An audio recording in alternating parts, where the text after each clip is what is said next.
So I'm Leigh Daniel, and this is not legal advice. It is a show for the practical aspects of before, during, and after divorce. And so I'm here with my lovely co-host, Allison Reiner. Allison, can you tell everybody who you are? Hi, everyone. I'll introduce Kay. Yeah, I am Reiner. I'm a Loved Again coach. That means that I work with unhappy women in unhappy relationships and help them to get happy with themselves first, which helps them then go on and create options within the relationships, either to transform it or to move on. You can find me here on PPC. I'll tell you where else you can find me at the end. So yeah, that's about me.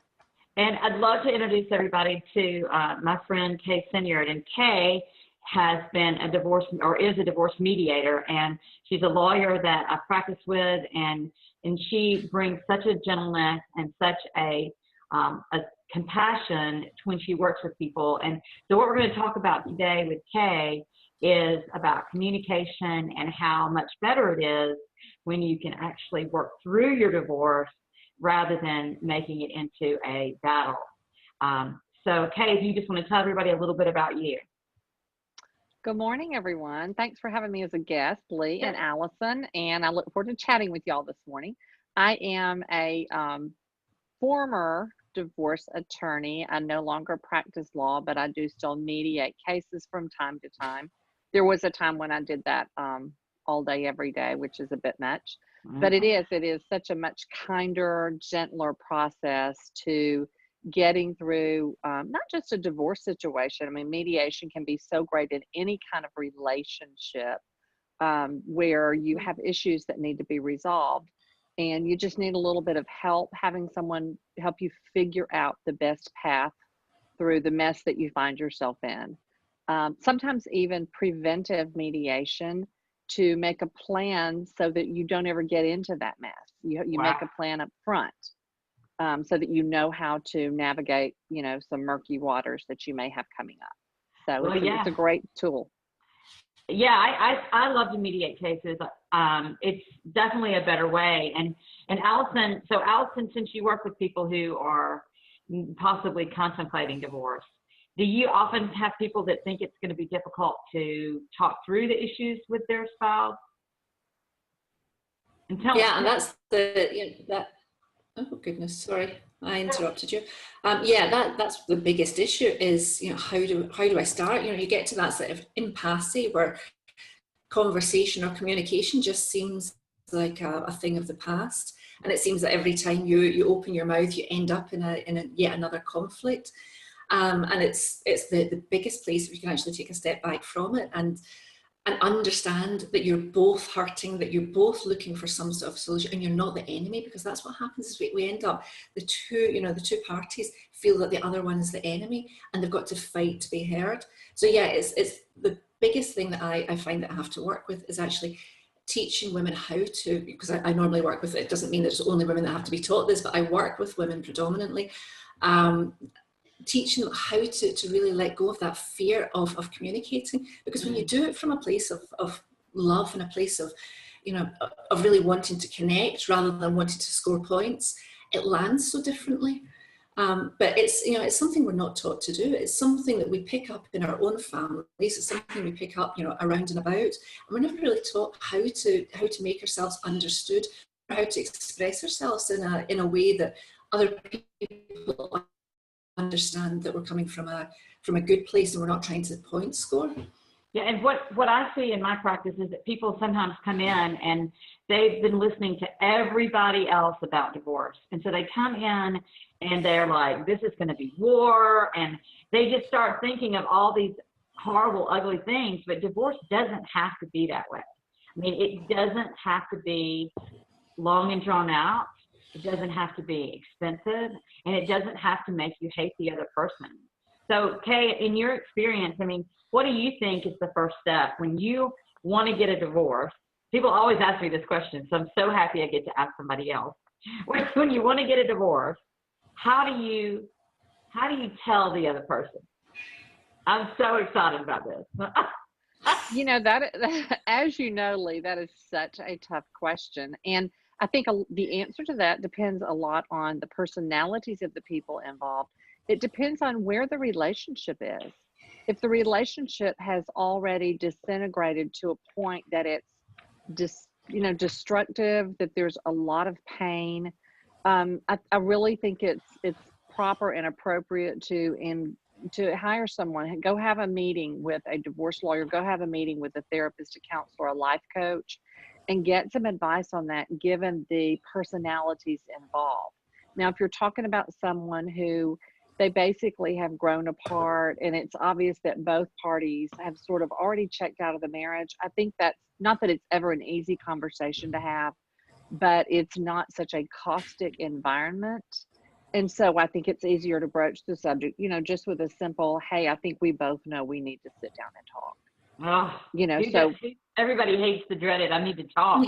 We need to talk. Yeah. I mean, everybody hates that, but I mean, let's face it, the conversation's got to start somewhere, and you're certainly not going to say, hey, by the way, I want a divorce. I mean, which is worse, People do let's that. talk, or yeah, they do that. And that sometimes that's what gets the conversation and the communication broken at the outset, because the other person is sometimes so shocked or in denial, a natural stage of it all. So I'm a person who believes that professional help all along the way is the best way to go. Like I said, whether with a life coach, a therapist, a divorce lawyer, just somebody who can help you formulate that initial conversation.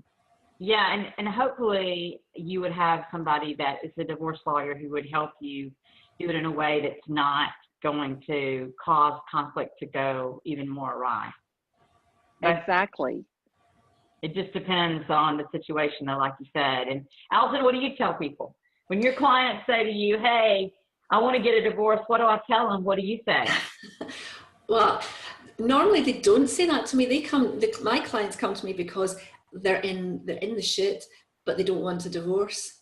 The last thing they want, no matter how unhappy they are, they want to find a solution for whatever reason. And mostly the reason isn't because I love him so much. It's because I've got too much invested in this, too much financial, too much emotional time, too much of my, I'm too old, I'm too whatever, I'm too scared. Which is why I only work with one party. I don't work with couples, I work with one party so that we can work through that and understand, what those fears are. And when you can break those down and you can actually understand whether you want to do something in your marriage, you want to actually work on it to make it something different, something better, something healthier, or if it really is just that fear of change, that fear of losing out financially or whatever that's keeping you stuck. Once you get to the bottom of that, it's so much easier, I think, then to go on and work on how to have a conversation, whichever way that happens to be, whether that conversation is, look, we're not in a good place just now, shall we try and do something about it? Or we're not in a good place now, I think we're never going to be, shall we go and talk about separation or whatever? Yeah, and I think that one thing that I've known is that communicating, while it is very difficult, it's much better than trying to run away from it. Because I have a client recently who decided he was just going to leave. So his wife has been awful. Now that's probably why he wanted to leave. But she has caused so much trouble because he just one day just left and didn't tell her where he was going. She calls the police. I mean, it's a big, and then I think there adds to that layer of humiliation, abandonment, anger. It adds a different layer if you're not able to communicate about it. So I really think that communication is definitely the easiest way to make it smoother on the next piece. If you start by just being honest and just telling how you feel rather than trying to somehow circumvent that, because you're going to have to deal with it eventually. You may not have, or I guess you could just let your lawyers, but that's going to cost a lot more money. So, Kay, when you do mediation, what is mediation? I mean, some people that are watching may not even know what it is. Right. Yes, mediation, I believe, is one of the most beneficial tools that we have in life. And it's a time to sit down with a disinterested, unbiased third party who can sit down and help you kind of work through and find your words, so to speak. I find that most people going through a tough spot, they really want to be heard. They want someone to hear them. And so often when a couple is arguing, fighting, even if they're not arguing and fighting so much, but there's just so much sadness and so much fear of loss, then even the best of communicators sometimes can need help to have somebody say, okay, let me help you make sense of this. And another really great thing about mediation is it's a focus on the future, because let's face it, none of us can change anything that has happened up to the present moment that we are sitting in right here. We can't undo anything. You hear people say you can't unring that bell. Right. And that is so true. And so rather than focus on what has happened in the past, things we can't change, I tell people, the beauty of mediation is you have your present, you have your future before you. And while you can't change the past, you have every tool and every power to decide what your future is going to look like. You do have control over that. So I think it's a great, great benefit to mediation. That's a great way to look at it too. I mean, and what about, do you think that, I love that, because I know, Allison, you probably see a lot of people that just want to rehash all the reasons they don't like their marriage, don't they?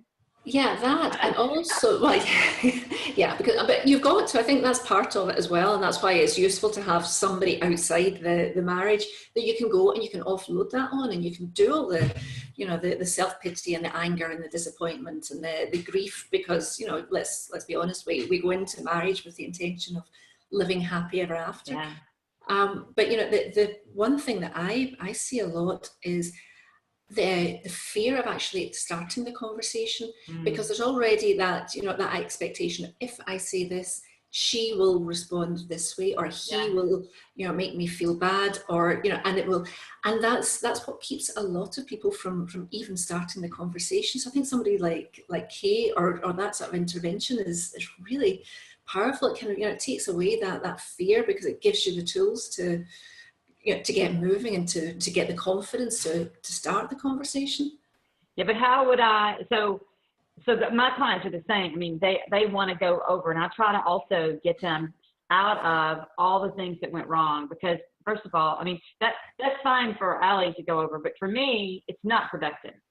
Unless it has to do with custody or alimony, I just say, you know what, we can keep talking about how bad they are if you want. Actually, I don't even do that now. I used to. I just say, we need to focus on what we can do about your future. We need to focus on what you want now. Let's not keep rehashing what a bitch or bastard or blah, blah, blah, whatever, because it's not helpful. I mean, we're here to go forward, and so I try to get people, and I know there are a lot of lawyers who do that differently, but to me, it's completely unproductive to keep rehashing what went wrong. And when we prepare for cases, it's one thing, but Kay, as well as I do, that is not what gets the case resolved, is it? No, not at all. As a matter of fact, it's counterproductive to getting the case resolved. And in mediation, Leigh, as you know, many times you have to continually redirect, like you're saying, like you do when you're dealing with clients. But as a mediator, that's part of your job, is to say, I understand that you are feeling, this way, that way, you're feeling hurt, but keep in mind, our goal here today is to focus on the future and the things that we do have the power to create a new future that can look very, very different from the past. Another thing that I always hope will be a result of a good mediation is that people maybe will take away some communication skills for the future that they have not had in the past, or maybe they had them, but they've been so in such a bad place they've forgotten how to use them. If I may, I'll tell you, Leigh, I've raised 2 sons who are grown now, but from a very young age, if they had a disagreement or an argument, a lot of times parents will say, put them in separate rooms. And from a very, very young age, probably by 2 and 4, I would say you need to go sit down in this room together, and you need to use your words to work out your differences. And if we could just teach people, in life growing up, how to talk through things, because that's really what mediation is all about. Talk through it in a civil manner, respectful of each other's feelings, and just, if we could facilitate that in life with people at a young age, Yeah. that people could grow up communicating, and that could change the world we live in if we could teach people to communicate, which, an age-old problem. Also, when you're saying that, the other thing that there was a problem of mine, and I see again, is it's okay to disagree. It's okay not to always hold the same opinion as someone else. And it's actually healthy to be able to express that. And that's something that, again, maybe as children, we're taught that it's not, because we're put in separate rooms, or we're punished for fighting, or, we pick it up somewhere along the line. It's okay not to hold the same opinion, as long as you express yours in a respectful way, and you give, you're therefore given the chance to voice your opinion at the same time.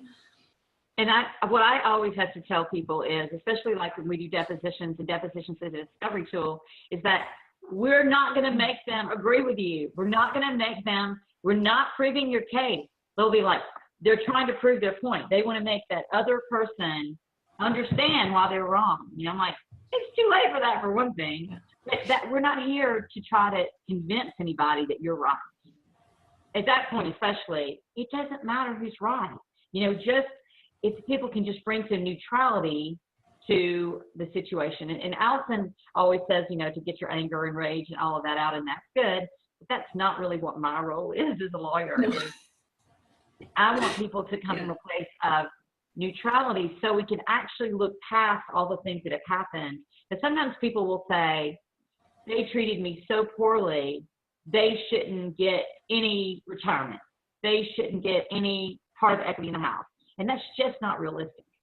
It's also not taking responsibility for yourself. If someone treats you badly, you allowed it. Yeah. No matter what, you allowed it. That's your responsibility. So, you can't punish somebody else for what you allowed to happen.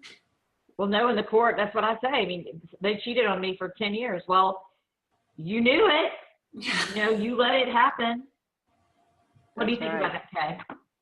Well, and I think that is all. Those are really, really good points. You have to speak up for yourself. You have to say, you're not going to treat me this way. But I think another important thing that people forget about is the difference between perception and reality. Yeah. Because many, many times my perception is my reality. So, regardless of someone's intent when they say or do something, the intent is almost irrelevant, because really what it comes down to is, if you and I are speaking, Leigh, you may be saying something to me and meaning one thing, but I'm perceiving it completely differently. And really at that point in time, for me, all that matters is my perception.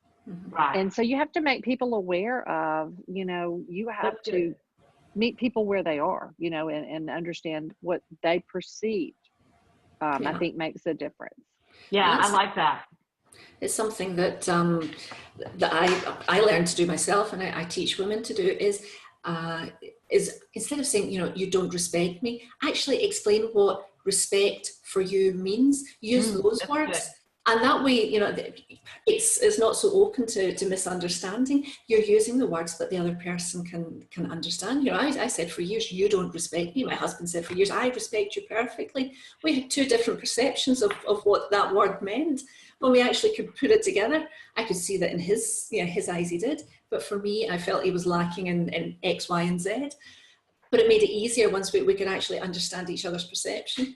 Yeah, that's good. I haven't thought about it from that point of view, but I really do like that, just to explain, or even that whatever you're saying or doing, the other person is only seeing it through their filter. Now, I know that, but I haven't really thought of it that way. And so, because some people, for instance, some people will get really angry if somebody tries to check up on their visitation schedule. Like they're constantly checking in to see what's happening with the kids. So what if you're thinking, they don't trust me, they think I'm not a good parent? But what if it's really that they're so worried about the kids? It's all about the perception, right? Exactly. And that could cause a lot of less controversy and arguing, I think, if people would just see what the reason is behind some of the things. But people don't want to talk. That's right. I mean, if you don't want to talk, you can't communicate, then you can't move forward. Everybody is so concerned, it seems, with promoting their own agenda. Well, yeah. And completely forget to stop and put themselves in someone else's shoes. Yeah. And, you know, if you can ever get people to start thinking like that, that's how you can shift that change in perception. You know, if you could ever get people to think, you know, Leigh, you've heard me say before in mediation, you know, you know up front when there are children involved, I almost know 100% of the time that both parents love their children so much. And so if you can tell them, you know, the two of you, there are differences, you know, that's why you're here, and you can't resolve those on your own, it doesn't seem. But as you move forward, if you can if before a word comes out of your mouth, before you make a plan, if you can keep that child or those children in the forefront of your mind, that can help change the perception. You know, is what I'm about to say, how is that going to improve my child's life, or is it? And if the answer is, me saying this, is it going to harm my child, or is it going to make his life better? And if you can get people to start thinking about the filter of what impact will this have on my child? That's great. Then, you know, it makes a big difference, or it can make a big difference. That's great. And you know, I would love for Kay to write something for the divorce book that Project Positive Change is doing, because I really think that people have such a tough time when they get divorced around the issue of co-parenting. It's a huge problem. Because some people think co-parenting is this, some people think it's this. There's no universal knowledge about what, you know, like these are glasses, but co-parenting is such an amorphous, just like respect. Yeah. You know, nobody knows right. what it is. And that's exactly right. Each couple has to define their own version of it, the one that's going to work best for them, I suppose. Yeah. And is that something that people can do in mediation as well, Kay? Absolutely. I mean, you know, like I said, one of the goal, obviously the end goal for a mediation in a divorce case is to come out on the other side of it with a very well thought out, well drafted settlement that hopefully everyone can live by, because everyone played a big role in coming up with that.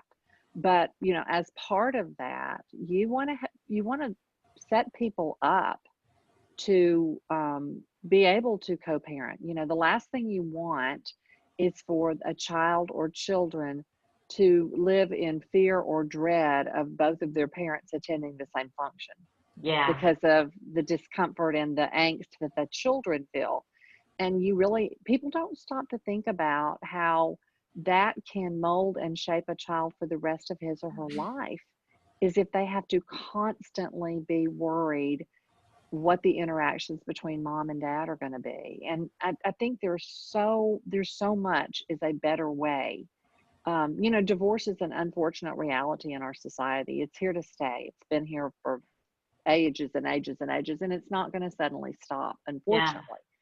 But so we've got to learn how to help people have the tools to not live in a constant state of what's in this for me? How can I put myself in you know, if we can teach people to think about how will this impact my child now? How will it impact my child as they grow, as they learn how to talk with other people, as they learn how to handle problems? What am I modeling for my children? Yeah. And so I think, you know, mediation to me can play a big role in lots of family issues. You know, I think about it too, blending when somebody has been divorced and now they're going to remarry, and one or both parties have children already. I think mediation could be a wonderful tool in helping people anticipate situations that may come up. Yeah. And how you handle those. Have a plan in place before it happens. Right. And maybe that takes some of, like, because there's usually jealousy issues. There's a lot. I have a case now that I'm dealing with, and we were in mediation for 11 hours. We did not resolve it. I know. Oh. And it's a lot of it is centered around the new relationships that are involved. And it's so difficult because people are bringing in their own wants and needs instead of thinking about the child. You're exactly right. And so much of that, Leigh, as you know, Allison, I'm sure you see it too. This is my belief anyway. So many of the emotions tied to divorce and the divorce issues, and even the situation that Allison helps with, and that is, this is not going well, but I don't want it to end, is, y'all, it's based on fear. Yeah. So much of people's reactions is fear-based. And if you can help them understand that, I think if people can understand where they're coming from in their own hearts and minds, that can help a lot. If they just understand, gee, I'm feeling this way, really the base of it is fear. Yeah. Well, something. Yeah. No, that's all right. Yeah, it's always, Marianne Williamson, and I'm sure many other spiritual teachers only two, fear or love. So you're either coming from fear or you're coming from love. And so it's pretty easy generally to pick out. And so, Allison, what do you, do your clients, I know they do because we've talked about this before, your children are one of the biggest reasons that people stay in a relationship, aren't they? They're the biggest reason that people stay, and that's not the best reason. Well, it's not a reason to stay, full stop, because as Kay says, it actually causes much more dysfunction in the long term, because you feel, kids are so intuitive. They know exactly what's going on without the words. The arguments could be happening at midnight when they're asleep, but they feel the energy in the house, they feel the atmosphere, and they take it on themselves. That's what we do. We don't understand something, so we take it on ourselves. Then we create stories around relationships, around marriage, what that means, and we take that into our own relationships when we grow up, and then it's a self-fulfilling prophecy. We keep creating and creating and creating. So for me, it's a noble idea. We're together for the kids. If you can be together for the kids and happy, and both of you satisfied in the relationship that you have, perfect. But if you're not in it for the kids, you're in it for yourself, and the kids are a convenient excuse. Again, go back to what Kay said, because of fear of being judged, fear of financial, loss or ruin, or fear of not finding somebody else on the other side of it. It's not, it's just something convenient to put in place, but it feels so true when people are talking about it. It's really their truth. Yeah. So, to help them unpack that is quite a big thing.